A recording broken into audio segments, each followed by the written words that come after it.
Hi hello అందరికి నమస్తే. 2024లో జరిగినటువంటి ఎన్నికలు ప్రజాస్వామ్య పద్ధతిలో జరగలేదు. ఈవీఎంలు ట్యాంపరింగ్ చేయడం ద్వారానే వీళ్ళు అధికారులకు రావడం జరిగింది. ముఖ్యంగా ఆంధ్రప్రదేశ్కి సంబంధించి అనేక ఉదాహరణలు ఉన్నాయని చెప్పి చాలామంది మేధావులు చెప్తున్నటువంటి పరిస్థితి. సో అట్లా మేధావులు చెప్పినటువంటి అంశాలు కానీ కొంతమంది టెక్నికల్ ఎక్స్పర్ట్ చెప్పినటువంటి అనేక అంశాలకు సంబంధించి మన వెలుగు టీవీ ఛానల్లో మనం కూడా చెప్పడం జరిగింది. ఈ క్రమంలో చాలామంది ఏమని కామెంట్ చేస్తూ ఉన్నారంటే, అరే బాబు అయిపోయిన దాని గురించి ఇప్పుడు ఎందుకు అవసరమా, అసలు జరిగిందని చెప్పి ఎట్లా చెప్తారు మీరు, ఓడిపోయినప్పుడు ఈ రకంగా చెప్పడం కామనే కదా. సో ఇట్లా రకరకాల కామెంట్ చేస్తూ ఉన్నారు. అయితే ఇక్కడ ఒక ఎగ్జాంపుల్ చెప్పదలుచుకున్నాను నేను. ఎవడైనా ఒక దొంగతనం చేస్తాడు, ఆ దోచుకున్నదంతా ఖర్చు పెట్టేస్తాడు. దొంగ గురించి తెలుసుకోవాల్సిన అవసరం అయితే ఉంటుంది కదా. ఆ దొంగ గురించి తెలుసుకున్నారు, ఇక వాడిని అరెస్ట్ చేయకుండా కేసు పెట్టకుండా వదిలేస్తారా? వాడిని దొరికిన తర్వాత కేసు పెట్టి అరెస్ట్ అయితే చేస్తారు కదా. సో ఆ రకంగా వాడు దొంగతనం చేశాడని తెలిస్తేనే ప్రజలకు ఒక క్లారిటీ వస్తుందా, పలానా వాడు దొంగ అంట, వీడి విషయంలో మనం జాగ్రత్తగా ఉండాలని చెప్పి ప్రజలకు తెలుస్తుంది కదా. సో అదే రకంగా ఇది కూడా దొంగతనమే. అది చిన్న దొంగతనం, ఇది పెద్ద దొంగతనం, ప్రజాస్వామ్యాన్ని కూని చేసేటువంటి దొంగతనం. కాబట్టి దీనికి సంబంధించినటువంటి నిజాలు ఏమైనా తెలిస్తే బయటికి వస్తే, ఇవి ఎలక్షన్స్ అయిపోయినా ఇంకా ఎలక్షన్కి ఒక సంవత్సరం ముందైనా సరే, ఏదున్నా సరే దానికి సంబంధించి ప్రజలకు తెలియజేయాల్సిన బాధ్యత మన పైన ఉంది. కాబట్టి ఆ అంశాలను మీకు చెప్పేటువంటి ప్రయత్నం చేస్తూ ఉన్నాను. సో ఇప్పుడు కూడా ఈ ఎవరు ఊహించినటువంటి, ఎవరు చెప్పనటువంటి కొన్ని ఆశ్చర్యపోయేటువంటి నిజాలను మీకు ఈ వీడియోలో నేను చెప్పేటువంటి ప్రయత్నం చేస్తాను. ఆ నిజాలు కూడా మరి ఎన్ఆర్ఐ సురేంద్ర గారు, ఈ టెక్నికల్గా ఎక్స్పర్ట్, ఆయన అనేక అంశాలను మరి ఎన్నికలకు సంబంధించి కానీ ఈ ఎన్నికల అవకతవకలు జరిగాయనేటువంటి విషయాలకు సంబంధించి కానీ చెప్పడం జరిగింది. అందులో కొన్ని ముఖ్యమైనటువంటి పాయింట్స్ మీకు ఈ వీడియోలో నేను వివరించేటువంటి ప్రయత్నం చేస్తాను. గతంలో ఎన్నికల సంఘ అధికారిగా పనిచేసినటువంటి శేషన్ గారు ఆ ఎన్నికలకు సంబంధించి మీ అభిప్రాయం చెప్పండి అని అంటే, మరి ఎన్నికలు భ్రష్టు పట్టిపోయాయి అని చెప్పారని, అంటే నిజాయితీ పరుడైనటువంటి శేషన్ గారే మరి ఎన్నికలు భ్రష్టు పట్టినటువంటి అంశాలను ప్రస్తావించారంటే మరి ఎన్నికలు ఏ తీరున జరిగాయనేది ఒకసారి అర్థం చేసుకోవచ్చు అనేటువంటి విషయాన్ని కానీ, అదేవిధంగా ఇప్పుడు ఎవరైతే కామెంట్ చేస్తూ ఉన్నారో, ఓడిపోయినప్పుడు ఎవరైనా ఇది జరిగింది అది జరిగిందని అంటారు, కానీ 2019లో కూడా ఇదే రకంగా ఈవీఎంలు హ్యాకింగ్ చేయడం ద్వారానే వైఎస్ఆర్ కాంగ్రెస్ పార్టీ గెలిచిందని చెప్పి అటు టీడీపీ పార్టీ వాళ్ళు కానీ ఇతర పార్టీ నాయకులు కానీ కామెంట్ చేసినప్పుడు, వైఎస్ఆర్ కాంగ్రెస్ పార్టీ దేనికైనా మేము సిద్ధమే, మీరు విచారణ చేసుకుంటారా, ఈవీఎంలకు సంబంధించి వెరిఫికేషన్ చేసుకుంటారా, వీవీప్యాట్లకు సంబంధించి వెరిఫికేషన్ చేసుకుంటారా, లేకపోతే ఎన్నికల కమిషన్కి సంబంధించి మీరు ఏమన్నా మీ అనుమానాలు ఉంటే మీరు అక్కడికి వెళ్ళి అడుగుతారా, మీరు దేనికైనా మీరు ఏది అడిగినా కూడా దానికి మేము సిద్ధంగా ఉన్నామని చెప్పి వైఎస్ఆర్ కాంగ్రెస్ పార్టీ ఆనాడు ముందుకొచ్చింది. ఎందుకంటే ఎలక్షన్ చాలా క్లియర్గా జరిగింది, వాళ్ళు ప్రజాస్వామ్య పద్ధతిలో గెలిచారు కాబట్టి ఆ నమ్మకంతోనే జగన్మోహన్ రెడ్డి గారు కానీ వైఎస్ఆర్ కాంగ్రెస్ పార్టీకి చెందినటువంటి అనేక మంది నాయకులు కూడా అప్పుడు ఏదైతే ఆరోపణలు చేశారో దానికి సిద్ధపడ్డటువంటి పరిస్థితి గతంలో. మరి ఇప్పుడు పెద్ద మేధావులు, అనేక మంది ఎక్స్పర్ట్స్ మరి మోసం జరిగిన దానికి సంబంధించి అనేక అంశాలను ప్రస్తావిస్తున్నారు. మరి ఆంధ్రప్రదేశ్లో ఎందుకని మేము సిద్ధమే అని చెప్పి ఆనాడు వైఎస్ఆర్ కాంగ్రెస్ పార్టీ ధైర్యంగా ముందుకు వచ్చినట్టు మీరు ఎందుకు రావడం లేదు? సో ఈ విషయాన్ని కూడా మరి ఎన్ఆర్ఐ సురేంద్ర గారు ప్రస్తావించడం జరిగింది. మరి అదే కాకుండా మొన్న జరిగినటువంటి ఎన్నికల్లో ఎస్ఓపిలో అనేక మార్పులు ఉన్నాయి. ఎన్నికలకు ముందు ఒకటి, ఎన్నికల తర్వాత ఒకటి, ఈ రకంగా మార్చడాన్ని మరి ఏ రకంగా చూస్తాం అంటే, ఎన్నికలకు ముందు ఉన్నటువంటి ఎస్ఓపిని ఎన్నికల తర్వాత మార్చారంటే అందులో తప్పిదాలు ఉన్నాయని చెప్పి మరి ఎన్నికల సంఘం ఒప్పుకున్నట్టే కదా. సో ఇదే కాకుండా వెరిఫికేషన్ సంబంధించి అందులో కూడా ఇబ్బందులే. ఇక్కడ మరొక కీలకమైనటువంటి ముఖ్యమైనటువంటి ఎవరు చెప్పనటువంటి అంశాలు ఏమంటే, 3 చిప్పులకు సంబంధించి మాయాజాలం జరిగి ఉండవచ్చు, ఏ రకంగా ఉంటుందని దానికి ఆయన వివరించినటువంటి పద్ధతి నిజంగా ఆలోచింపజేస్తూ ఉంది. ఇక్కడ 3 రకాల చిప్స్ ఉంటాయంట. అందులో military grade chip, industrial grade chip, commercial grade chip, ఇట్లా 3 రకాల చిప్పులు ఉంటాయి. సో ఈ చిప్పులన్నింటిని మనం పరిశీలించినప్పుడు మిలిటరీ గ్రేడ్ చిప్, ఈ చిప్ తయారు చేసిన దాంట్లో చాలా పకడ్బందీగా, ఎందుకంటే మన ఇండియాకు సంబంధించి, భద్రతకు సంబంధించి, యుద్ధాలకు సంబంధించి చాలా ముఖ్యమైనటువంటి డేటా ఉంటుంది కాబట్టి ఆ తయారు చేసేటువంటి విధానం చాలా పకడ్బందీగా ఉంటుంది.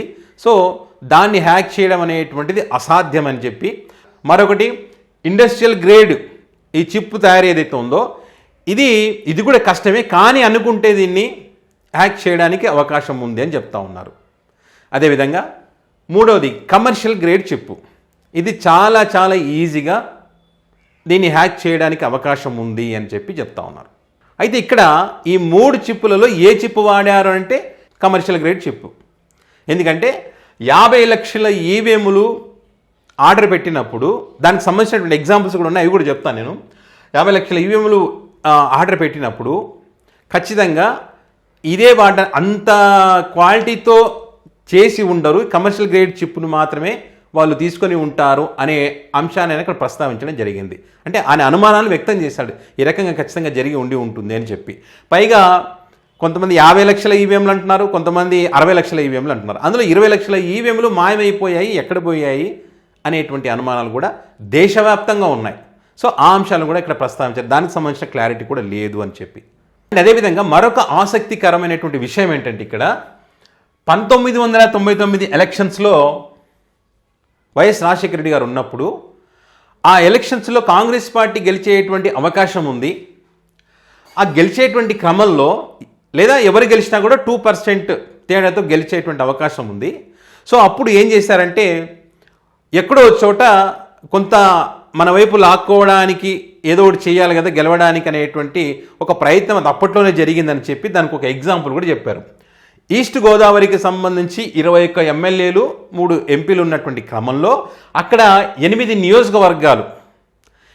నియోజకవర్గాలలో తుఫాను వచ్చేటువంటి అవకాశం ఉందని చెప్పి కాకినాడ ప్రాంతంలో అక్కడ వీటిని తడిస్తాయని చెప్పి కాకినాడ ప్రాంతంలో కూడా భద్రపరిచేటువంటి ఒక కార్యక్రమం చేశారంట. అప్పుడు ఉన్నటువంటి ఒక జిల్లా స్థాయి అధికారి ఆయన మొత్తం ఆ వ్యవహారం అంతా కూడా ఆయనే చూసుకున్నారు. టీడీపీ పార్టీ అధికారంలోకి వచ్చిన తర్వాత అప్పుడు ఆ జిల్లా అధికారి ఎవరుతున్నారో ఆ జిల్లా అధికారిని మరి సీఎం పేసీలోకి తీసుకున్నారు, కీలకమైనటువంటి బాధ్యతలు కూడా ఇచ్చారనేటువంటి ఒక చర్చ జరిగిందనేటువంటి అంశాన్ని కూడా ఆయన ప్రస్తావించడం జరిగింది. సో అదే రకంగా 2024లో ఈవీఎంల ట్యాంపరింగ్ జరిగింది అనడానికి మరికొన్ని ఎగ్జాంపుల్స్ ఏం చెప్తా ఉన్నారంటే ఇక్కడ ఈ చిప్ డిజైన్ చేసేటువంటి వాళ్ళు ఎవరైతే ఉంటారో మరి ఆ చిప్ డిజైన్ చేసేటువంటి వారికి అమరావతిలో కానీ వైజాగ్లో కానీ ఈ ప్రాంతంలో వాళ్ళకి ల్యాండ్స్ ఇచ్చారు. ఎప్పుడు 2014, 2019 ఆ ప్రాంతంలో వాళ్ళకి ల్యాండ్స్ ఇచ్చారు. ఎందుకు ల్యాండ్స్ ఇచ్చారు ఏంటనే దానికి చాలామందికి కారణాలు తెలియవు. దానికి సంబంధించి కూడా మరి మొత్తం వెలికి తీయాల్సినటువంటి అవసరం ఉంది. ఎందుకు ఇచ్చారు, ఏ కారణం చేతి ఇచ్చారనే విషయాలు ప్రజలకు తెలియాలని చెప్పి మరి ఆయన సురేంద్ర గారు కోరుతా ఉన్నారు. దానికి సంబంధించి ఇప్పుడు వైఎస్ఆర్ కాంగ్రెస్ పార్టీ కానీ ప్రజా సంఘాలు కానీ బాధ్యత కలిగినటువంటి వ్యక్తులు కానీ అసలు ఏంటి ఆ కథ మొత్తం కూడా బయట పెట్టాల్సినటువంటి అవసరం ఉందని చెప్పి కూడా మరి చూడాలి. ఎవరైనా దీనికి సంబంధించి మరి ఆ ల్యాండ్స్ ఎందుకు ఇచ్చారు ఏంటి అనే దానికి సంబంధించి మరి ఎవరైనా ఆ నిజాలు వెలికి తీస్తే ప్రజలకు నిజాలు తెలిసేటువంటి అవకాశం ఉంటుంది.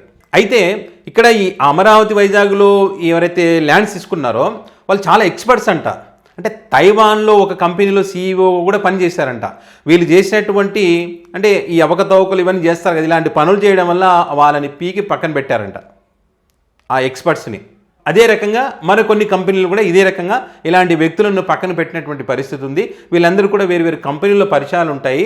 పరిచయాలు ఉండడం ద్వారా ఏం చేస్తారంటే ఇలాంటి తప్పులు చేయడానికి అవకాశం ఉంటుందని, సో అలాంటి వ్యక్తులని వెతికి పట్టాల్సినటువంటి అవసరం ఉంది. ఆ వ్యక్తులు ఎవరు, ఎందుకు అక్కడ ఆ ప్రాంతంలో భూములు ఇచ్చారు, ఇవన్నీ బయటికి తీస్తే అసలు నిజాలు బయటకు వచ్చేటువంటి అవకాశం ఉంది అని చెప్పి మరి అదే రకంగా ఈసీఐఎల్లో 1970లో అప్పటి నుంచి కూడా కొంతమందికి ఒక వర్గానికి సంబంధించి ఎక్కువ అక్కడ ఉద్యోగ అవకాశాలు కల్పించారంట.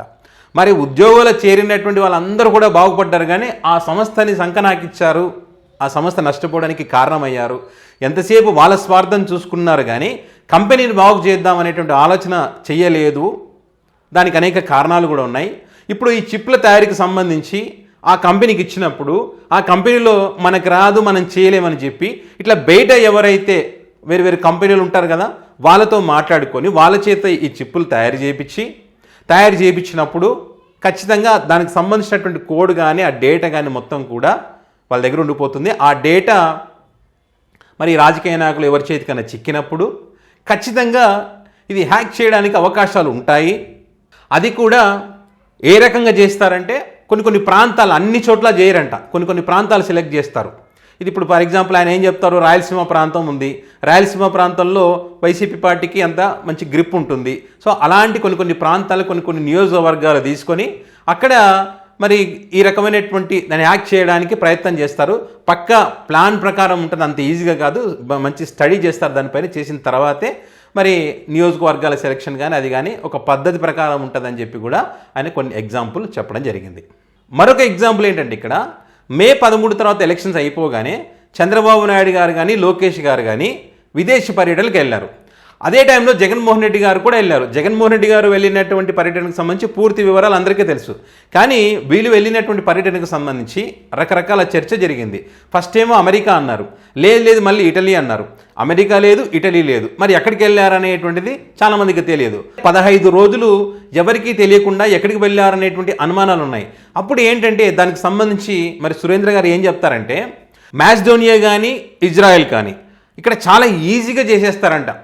ఏది ఈవీఎంల ట్యాంపరింగ్. సో ఆ రకంగా అక్కడికి వెళ్ళి ఉండవచ్చు. ముఖ్యంగా ఇది బ్రెజిల్ ఎలక్షన్ సంబంధించి కూడా వీళ్ళు హ్యాక్ చేసినటువంటి అక్కడి నుంచి హ్యాక్ చేశారనేటువంటి వార్తలు కూడా మనం చూస్తూ ఉన్నాము.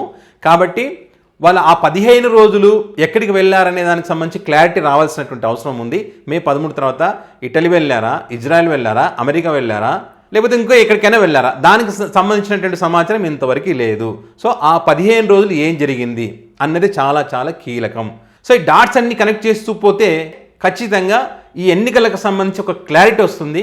ప్రజాస్వామ్య పద్ధతిలో ఎన్నికలు జరిగాయా, లేకపోతే ఈవీఎంలను యాక్ట్ చేయడం ద్వారా ఎన్నికలు జరిగాయా అనేటువంటి విషయానికి సంబంధించి ఇట్లా అనేక అంశాలను ఆయన తెలియజేసేటువంటి ఒక ప్రయత్నం చేశారు. మరి మీ అందరికీ తెలుసు, ఆల్రెడీ మనం కొన్ని అంశాలు కూడా ప్రస్తావించుకున్నాం. పోలింగ్ శాతానికి సంబంధించి కానీ ఈ ఈవీఎంలలో బ్యాటరీ శాతానికి సంబంధించి కూడా మనం మాట్లాడుకోవడం జరిగింది గత వీడియోల్లో.